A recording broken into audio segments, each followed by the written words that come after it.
So one of the most common questions that I get in the DMs about non-surgical rhinoplasty is how often I get migration with the technique that I use. My answer is that I've seen migration really, really rarely, maybe 3 times over 20 years, something like that. It's extremely rare because of how I inject for non-surgical rhinoplasty. First of all, I choose a filler that's very robust and that's very firm, not something that's going to spread or move. And because sometimes it's hard to tell what's migration and what's really spread.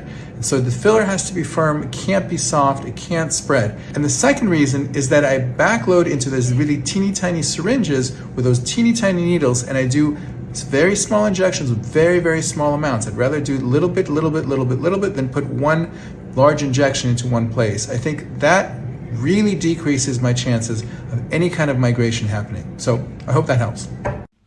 Do cosmetic filler injections with hyaluronic acid really cause cancer? Of course they don't. But these articles get published and then patients come into my clinic and I have to explain to them this is complete baloney, right? So this is a great example of how these kinds of rumors and extreme stories propagate all over the internet.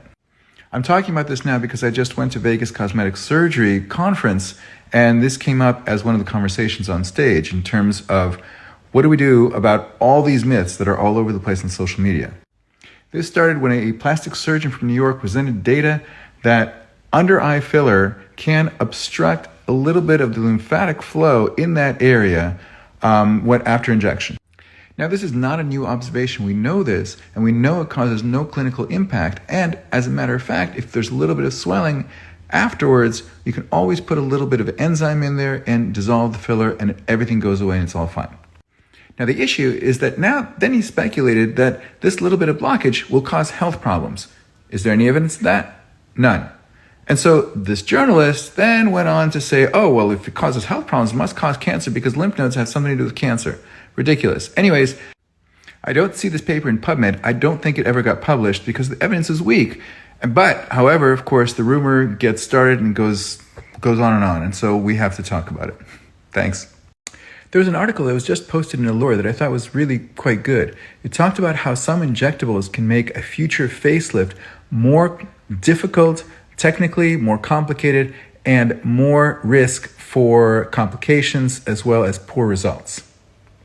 She talked to a bunch of plastic surgeons who agreed that using a lot of biostimulants like dilute radius or Sculptra, or using threads, or using deep energy devices like Ulthera or like some of the RF energy devices could cause scarring. Because what we're talking about when we talk about stimulating collagen is that we're causing controlled scarring. Now, for most patients, that's quite effective in doing what we wanted to do, but for some, they scar more than others, and sometimes those patients can't present with issues. Now, I've spoken to a bunch of plastic surgeons as well, and they say that most of the patients they operate on have had something like biostimulatory or energy devices, and it's no problem to do the operation, but occasionally you can get a problem. But in my conversation, what I consistently hear is that what complicates their facelifts more often than anything else is poorly done previous procedures like starter facelifts or mini lifts and things like that people get when they're not really yet ready for facelift, and they're not good candidates, but they get them on the cheap because they think that if they get it early, they can have better results later on. So what to do? Read the caption. We are here with Rhonda. Rhonda, how long have we known each other for? 20 years. 20 years, man. It's a long time. She's actually, I look like hell. With over 20 years, she looks great. She looks the same as it was 20 years ago. What I want to do is just bring her chin down a little bit. Her projection is okay, but I'd like to round out her chin a little bit and then bring it down a little bit. So basically that her lower third of her face is in the proportion that we want, which is 1/3 here, 2/3 here. Okay? So I'm going to use Volux, which is frankly my favorite filler for the chin, to advance the chin area. It's robust enough to bring tissue forward or down or whatever direction I want, but also reversible and with a nice smooth result as long as you have a lot of tissue coverage over where you place the filler. So here we go.